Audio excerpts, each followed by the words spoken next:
মুরলির তারিখ 17 জুলাই 2024। ওম শান্তি।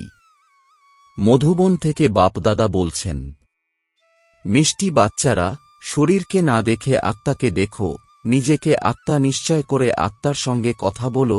এই অবস্থাকে মজবুত করতে হবে, এটাই হল অত্যন্ত উঁচু লক্ষ্য।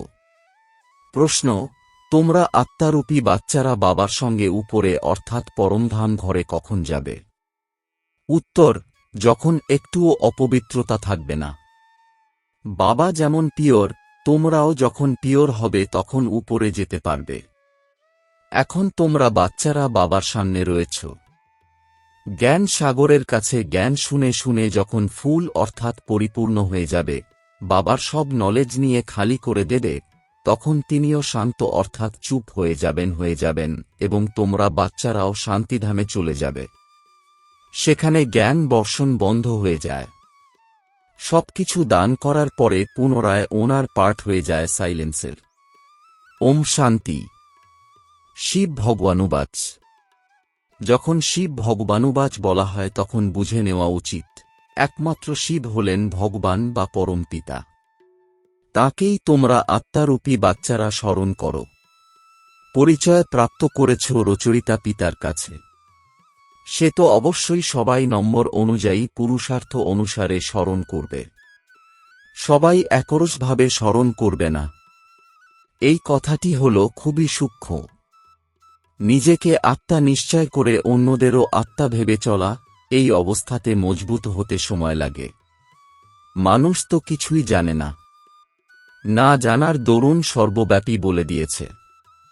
যেরকম তোমরা বাচ্চারা নিজেকে আত্মা মনে করে বাবাকে স্মরণ করো, তেমন করে অন্য কেউ স্মরণ করতে পারবে না। কোনো আত্মার বাবার সঙ্গে যোগ নেই। এইসব কথা হল অত্যন্ত গুহ্য, সূক্ষ্ম। নিজেকে আত্মা মনে করে বাবাকে স্মরণ করতে হবে। বলাও হয় যে আমরা আত্মারা হলাম ভাই ভাই, তাই আত্মাকেই দেখা উচিত, শরীর দেখা উচিত নয়। এ হল অত্যন্ত উঁচু লক্ষ্য।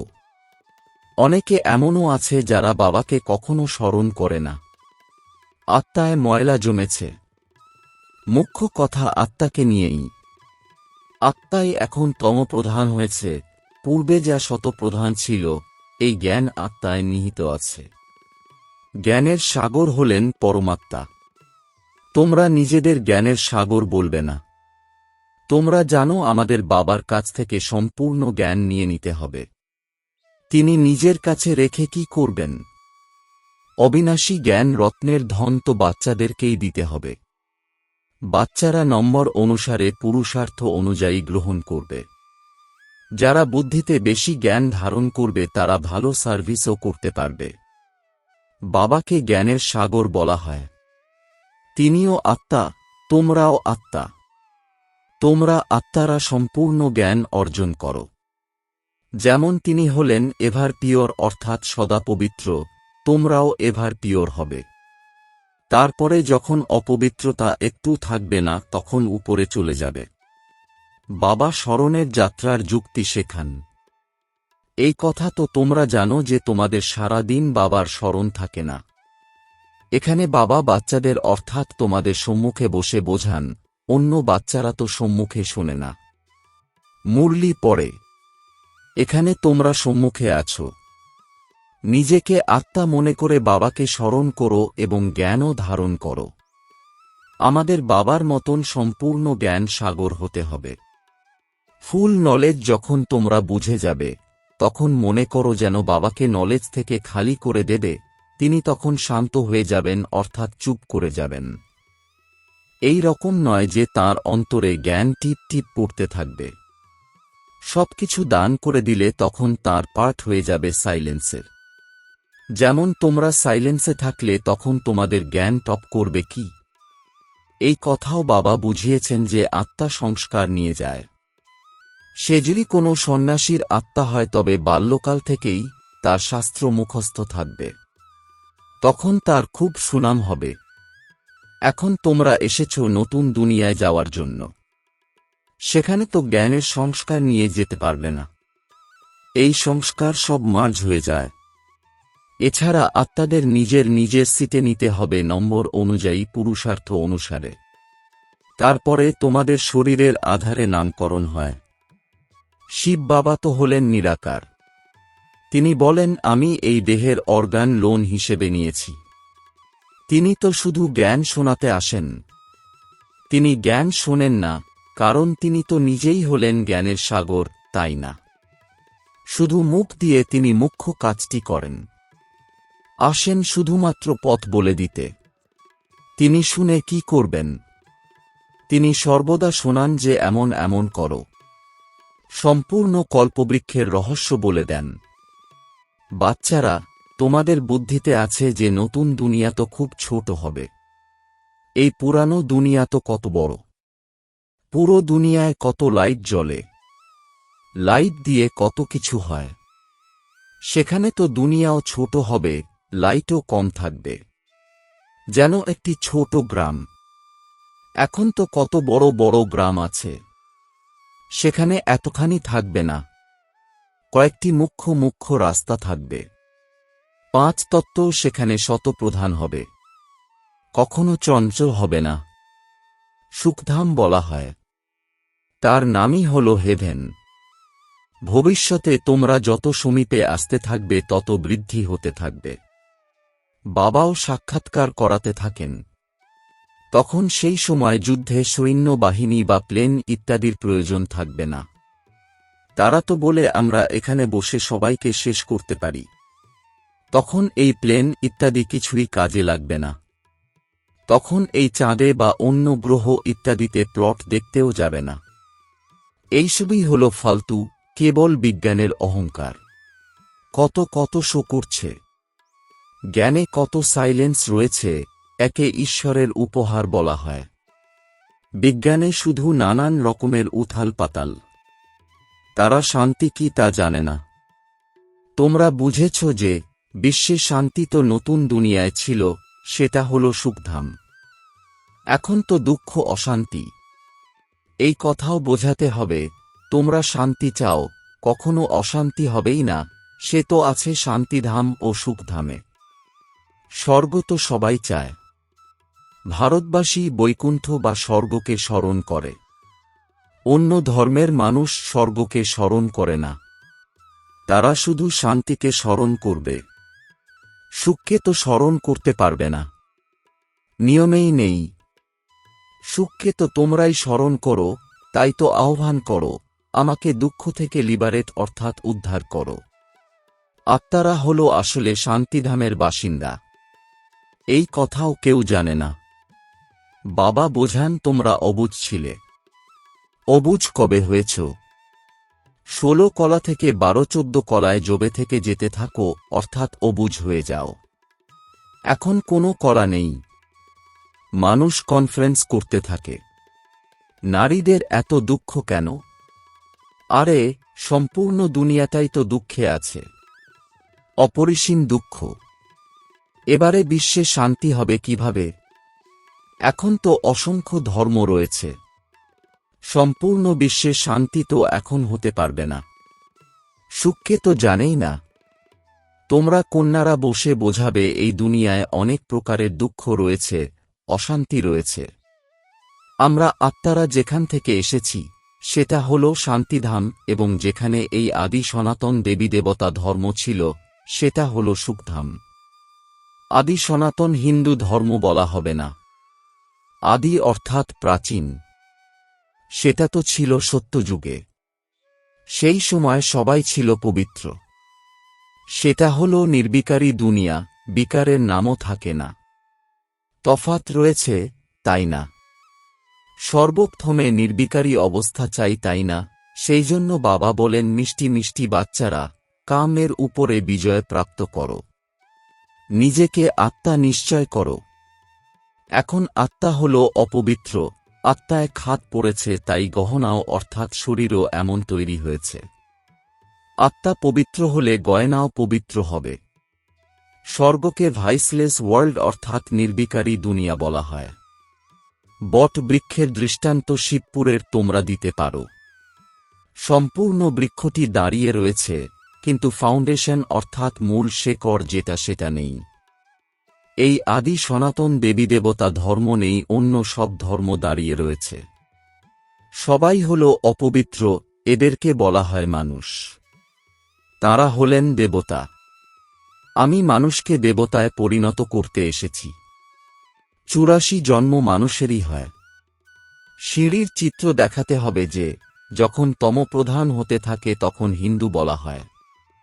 দেবতা বলতে পারে না, কারণ পতিত হয়েছে। ড্রামাতে এই রহস্যটি রয়েছে, তাই না? না হলে হিন্দু কোনো ধর্ম নয়। আদি সনাতন আমরাই দেবী দেবতা ছিলাম। ভারত পবিত্র ছিল, এখন অপবিত্র হয়েছে, তাই নিজেদের হিন্দু বলে দিয়েছে। হিন্দু ধর্ম তো কেউ স্থাপন করেনি। এই কথাটি বাচ্চাদের ভালোভাবে ধারণ করে বোঝাতে হবে। আজকাল তো এত সময় দেওয়া হয় না, কমপক্ষে আধ ঘন্টা সময় দিলে তো পয়েন্ট শোনানো যায়। পয়েন্ট তো অনেক আছে, তার মধ্যেও প্রধান প্রধান পয়েন্ট শোনানো হয়। পড়াশোনায় যেমনভাবে পড়তে পড়তে এগিয়ে যেতে থাকে তখন হালকা পড়াগুলো যেমন অল্পবে ইত্যাদি কি স্মরণে থাকে, সেসব ভুলে যায়। তোমাদেরও বলা হয় এখন তোমাদের জ্ঞান বদল হয়েছে। আরে পড়াশোনাতে যত উপরে যাবে প্রথম পাঠ তো ভুলেই যাবে, তাই না? বাবাও আমাদের প্রতিদিন নতুন নতুন কথা শোনান। প্রথমে পড়াশোনা হালকা ছিল, এখন বাবা গুহ্য কথা শোনাতে থাকেন। তিনি হলেন জ্ঞানের সাগর, তাই না? জ্ঞান শোনাতে শোনাতে পরে দুটি শব্দের এসে যান যে অল্পকে বুঝে গেলে সেটাও যথেষ্ট। অল্পকে অর্থাৎ পিতাকে জানলে বে অর্থাৎ বাদশাহীর অর্থাৎ রাজত্বের কথা তো জেনেই নেবে। এতটুকু বোঝালেও ঠিক আছে। যারা বেশি জ্ঞান ধারণ করতে পারবে না তারা উঁচু পদের অধিকারীও হতে পারবে না, পাস উইথ অনার হতে পারবে না, কর্মাতীত অবস্থাও প্রাপ্ত করতে পারবে না। এতেই খুব পরিশ্রম চাই। স্মরণেও পরিশ্রম রয়েছে, জ্ঞান ধারণ করারও পরিশ্রম রয়েছে। দুটোতেই সবাই যদি দক্ষ হয়ে যাবে সেটাও তো সম্ভব নয়।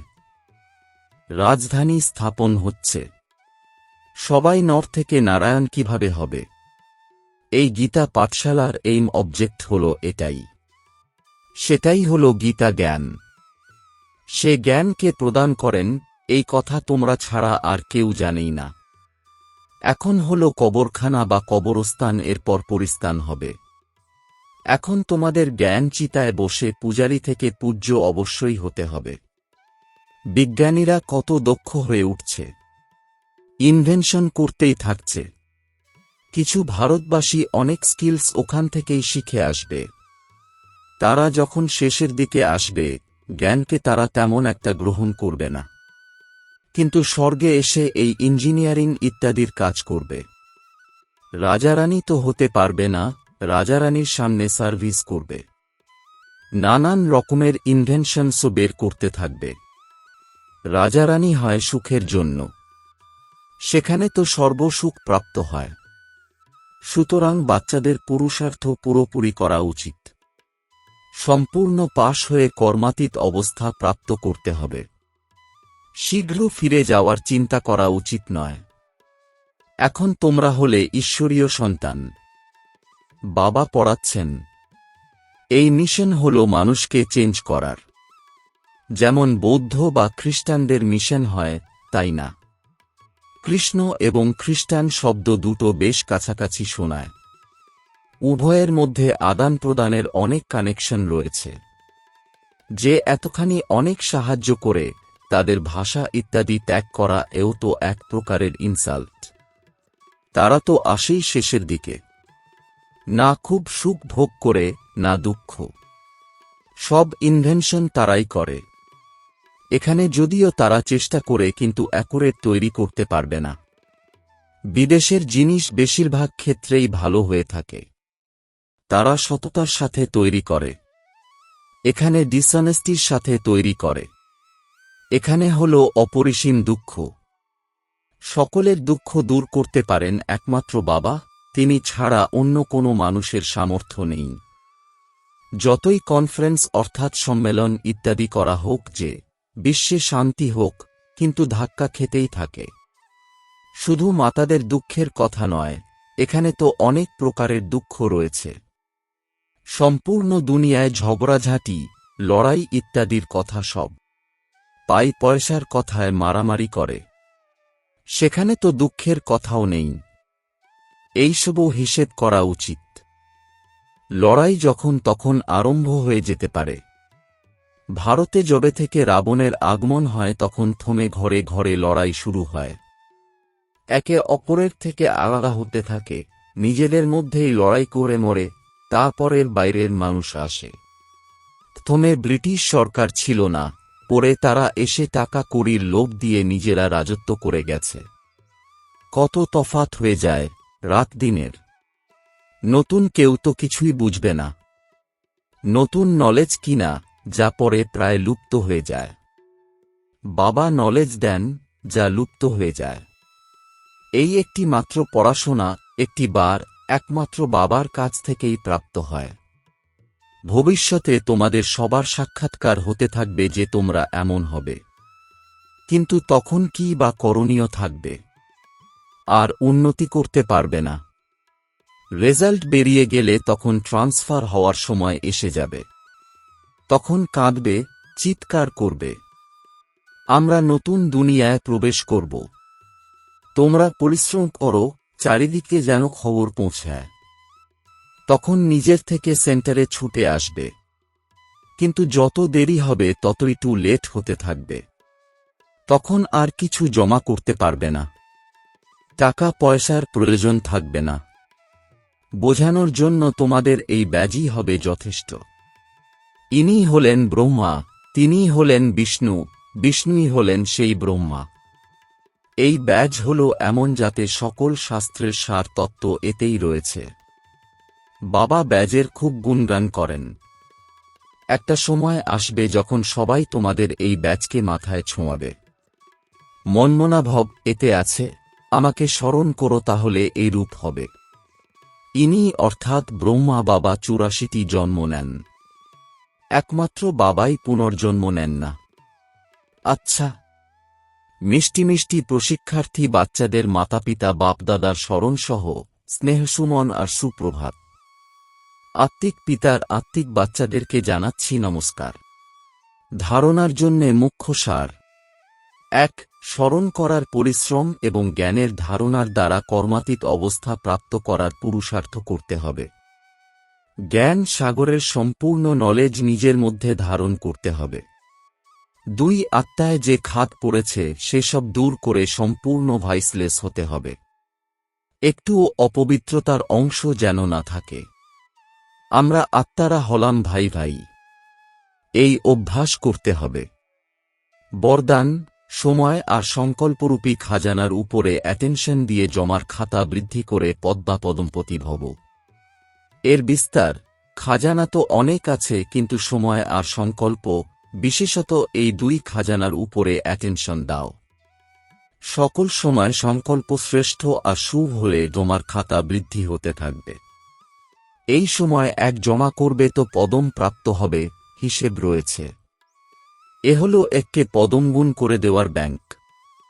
সেই জন্য যা কিছুই হোক, যদি কিছু ত্যাগ করতে হয়, তপস্যা করতে হয়, নির্মাণ হতে হয়, যা কিছুই হোক না কেন, এই দুটি বিষয়ের উপরে অ্যাটেনশন থাকলে পদ্মা পদমপতি হয়ে যাবে। স্লোগান: মনোবলের দ্বারা সেবা করো তো তার প্রালব্ধ অনেক অনেক গুণ বেশি প্রাপ্ত হবে। ওম শান্তি।